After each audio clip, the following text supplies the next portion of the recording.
Lynette Oxley here for SHAC Tactical TV. Here interviewing for the GOSA Girls on Fire for the 16 days for 16 days of action for no violence against women and children. We changed it from 16 days of activism. I'm talking to an extraordinary woman, one of our first GOSA Girls on Fire. Her name is Belinda Goldswain. Welcome, Belinda. Yeah, thank you, Lynette, and what a lovely introduction. You are always there, been to our Durban events, etc. Always there to help. Thank you very much. Always just a pleasure. Anything for you guys. Tell me about your journey getting into firearms and what actually made you change your mind. I think you had a firearm, but it was a Safe Queen. Tell us what inspired you to actually get more involved in firearms. Okay, alrighty. So it started back in 2011. Due to a very tragic occurrence, the people that lived across the road from us were murdered in their home. And this was a huge eye-opener to us. We then started getting involved in our local CPF and that sort of thing. And they actually offered a course on firearm training, knife training, baton training, and everything. And that's when you realize you know nothing. I knew nothing, but even sadly, some of the men was like, wow. So then we got involved, and from there it was like, okay, well, do you want to know more? Do you want to learn more? Join IPSC. So with lots of pushing from the husband at that time, we started shooting. He said, you can't have a Safe Queen. You've got to be able to handle the firearm. You've got to know where it is. And at that stage, I had a little 38 special stubby nose, which is the very wrong firearm for a lady. But anyway, absolutely, and get all upset if they talk about that. If guys tell us we should have 38 specials because we just can't handle anything larger. It's ridiculous, I'm telling you. And that's how I got involved. And then, the bug bit me. And yes, a few years down the line, I'm still going strong. And then, of course, I had the chance to join the Girls on Fire, which is absolutely awesome. It was like one of the best decisions because, just to put it out there, because there isn't enough ladies. In the sport, there isn't enough ladies that is armed. Let me go a little bit backwards. The people over the road from you, was it a home invasion? Or what exactly happened? Yes. It was a Saturday afternoon during the broad daylight. They somehow got in, and so it was a home invasion, and they murdered both the husband and the wife. That's really tragic. And it's sorry that it has to be something like that inspired you to actually get on with actually training yourself more and being more aware of what's going on around you. I hope we can inspire ladies to actually start without having an incident. And that is so true. That's what the GOSA Girls on Fire is about. What are you currently shooting for sport shooting? I think I also saw you before you actually joined GOSA Girls on Fire. You had at that stage the same gun, but it's not the same gun anymore because at a steel challenge. Yes, that is correct. I remember that one well. I shoot a Grand Power. I have the K100, and I've got the Extreme, which I shoot in the production division. So the one is a production optics gun, and the one is a production gun. Am I correct? That's correct. Yes. Explain to the viewers what the difference is, and what is IPSC. Maybe at the same time, not a lot of people know what IPSC is. Okay, IPSC is practical shooting. So what we do is we shoot targets, amoeba-shaped targets, and then they have various scoring, and we have different divisions. We have the open division, which is, the guys with all the guys and ladies anything with goes. Lots of money. Yes, anything goes. That's all the bells and whistles.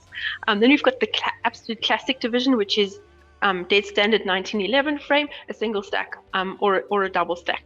Then we have the standard division, where also kind of, as long as it doesn't have an optic on, you kind of can get away with almost anything as well. And then we've got production, which is off the shelf, dead standard 9mm firearms, not 40s, not the supers, anything else. The difference with the optic is it has a red dot sight on. For us, it's getting slightly older and don't see the hole so well. we put the optic on, and then we shoot production optics. Okay, that's great. You're also one of the few female SAIRO Range Officers. What does SAIRO stand for, and what does a range officer do, and why is it so important in sports to have, in the sports arena, to have range officers and good range officers? It's really, really important. That is so true. SAIRO is the South African Institute of Range Officers and Instructors, and we associate with IPC or SAPSA. IPC is the International Practical Shooting Association. South Africa, it's SAPSA, South African Practical Shooting Association. So we're affiliated with them. Okay, so what we do is we apply the rules. So we make sure that it is safe. Everyone's there to enjoy themselves. We just make sure that everybody is safe. I mean, a firearm is made for self-defense. So people consider it dangerous, but it's not. But we probably have the safest sport. So that is our job, to make sure that everybody is safe, but still enjoying the sport. So that is what we do. We just apply the rules, and yes. There's not many lady range officers in IPC still. I used to shoot IDPA in South Africa, and there was lots and lots of ladies, but we're still not that strong in IPC at this stage in terms of lady range officers. Sadly, no. The sport itself is growing. We also did not have many ladies. I remember when I started shooting a production, I was one of 2 ladies shooting production at the time. The other lady, she's not shooting at the moment. It was literally just the 2 of us shooting production back in the day. Production's now grown. It's probably the biggest division, both under the men and the ladies. And the lady ROs, no, we don't have many, which the range officers, we don't have many, which is very sad. The thing is, I can understand the top ladies not doing it, because you kind of got to split your time between, do you practice, do you do it? And if you're in contention, you have to shoot what we call is the main match, whereas we can shoot the pre-match as a range officials. We shoot the match before the rest of the competitors, the 2 days or 3 days before the rest of the competitors, whereas if you're in contention, you have to shoot the main match. So it makes it difficult for the lady competitors on the top levels to be able to also be officials. And we'd really love to have more. There are, just trying to think on the ladies' side. I know on the IROA side, IROA is the International Range Officers. There's literally just 3 of us range officers in the country. We do have 2 stats ladies that is also IROA affiliated, but at the moment we're only 3 lady range officers. And it's hard work to get there, and it's tough to get there, but it's so rewarding. It is. Most of the people don't understand when you're working on the range for 2-3 days, but before that you have to shoot. It's not easy, and the older you get, the worse it gets as well. 4-5 days on the range, in the sun, in the rain, it's difficult, and obviously it does influence the way you shoot your match. No, completely. That's why we shoot the pre-match, also to see if there's any problems with the stages. The RO shoot the pre-match to see safety issues that wasn't maybe picked up. So we try to make it as safe as humanly possible. And then, I mean, the level 4 that we had a few months ago, 2 months ago, it was literally 6 days on the range. And it sounds like nothing, but you're there at 6 o'clock in the morning, 6:15 in the morning. You leave in the last one. You often finish only 5, 5:30, sometimes even 6 o'clock. They try to give you as many breaks when possible, but often you are on that stage for the full 12 hours or whatever else it is. And so it's hectic. I mean, the level 4 that we finished, I mean, the pre-match alone, I walked quite a few Ks per day, so it's very intense. But it's nice to be out on the range. I always say it's much better than a day in the office to actually be out on the range. And it's very relaxing, although it's stressful at major matches, like I think there was the Africa level 4 that's just you've just completed in Stilfontein. Correct. Yes. It was the level 4 we completed, and it's a completely different thing. And while you're shooting, and if you're working, whatever, when you come off there, you feel so satisfied. Even just having officiated, it's like a sense of accomplishment thing. Oh, I've done my sport. It's just that feeling. It is great. Carrying a firearm, you carry a firearm every day. Does it give you a sense of security? Oh, it does, 100%. And the thing is, I think also being a responsible firearm owner and shooting as well totally changes your perception and your attitude as well.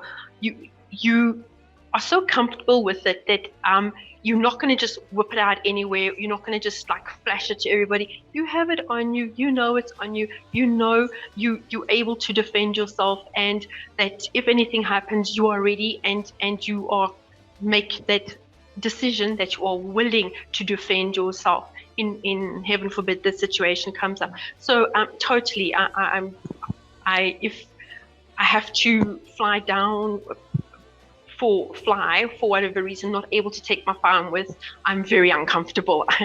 I want it with me because I want it with me because I feel a lot safer and more secure. It is important, we talk about it a lot in our courses, the introduction to handguns, to know your gun. So a lot of people is very negative about sport shooting and its contribution that says it's going to get you killed on the street. I'm not of the opinion that it teaches you how, of that opinion. It teaches you how to actually clear stoppages. And I've seen some new ladies that started sport shooting. They don't even think about after maybe 6-7 matches, they don't even think about when they've got a stoppage, they clear it. It's in something, if something happens in real life, you know which shots you can take, if you can clear a stoppage, etc., and you know your gun, which is quite important. It's that muscle memory. Oh no, I agree with you 100%, and it is imperative. I mean, many years ago, before I started really sport shooting, I had a firearm, and I also shot it once and it jammed, and I had no idea what to do. I mean, if that had happened at home, in a situation, I would have not known what to do.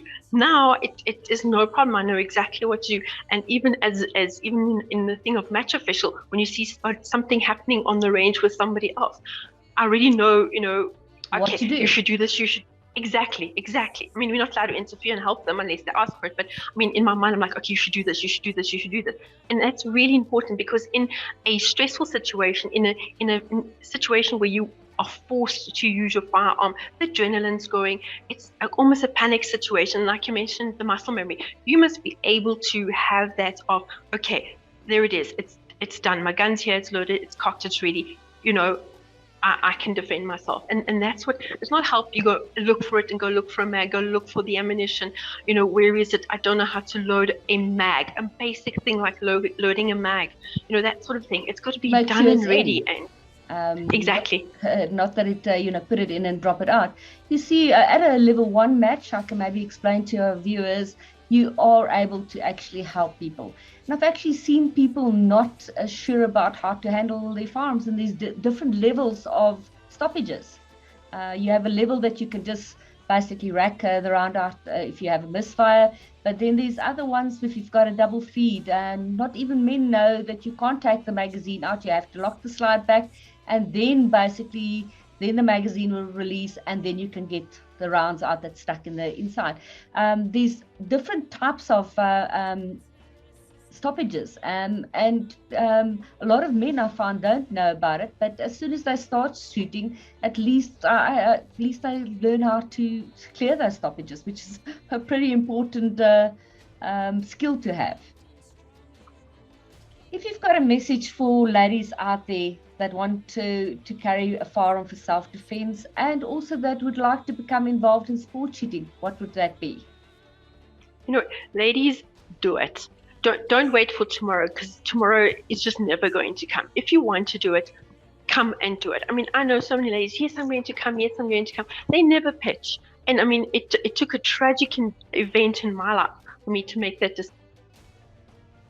I was also nervous. I was also scared in the beginning. But the thing is, the training sessions that you give, Lynette, is brilliant, because it's ladies for ladies. There's no men there to show off. There's nobody there that's gonna like, oh no, look how bad you are. It is there to help each other and to show them. And once that bug is there and it's bitten you, there's no turning back. You just have to take that first step. And it's not that difficult, especially now. There's so many things to do. I mean, the courses are there, the firearms are there. I mean, back in the day, if I'd known about it, I probably would have done it so much sooner. So it's really, and I learned so much each time as well. So it's really something that the ladies should try. Even if it's just once, if it's not for you, that's fine. But 9 times out of 10, of all the ladies we've trained so far, I've only ever seen, I'm going to come back for more. So Absolutely. Ladies, just go and do it. And from being scared to that smile on the face, that is really awesome. That's why I do this stuff. And sometimes I don't even realize that we've made differences in people's lives until maybe a year later somebody came to me and saying to me, you've made a difference in my life. I have gone on, I've got my license, etc., etc. So we do make differences. We don't need to be victims and sitting in the corner. I always say to the ladies, if you and your husband is together at a restaurant, they're not going to even look at the woman most of the time. They're going to actually concentrate on the man.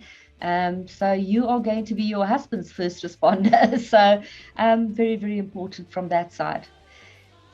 Thank you very much for speaking to me and have a nice chat. And hopefully I'll see you on the range very, very soon again. Thank you very much, Belinda. Thank you, Letta. Thank you so much for inviting me. And thanks to all the viewers. And we are GOSA Girls on Fire. We are not victims, and we are every woman. Cheers for now.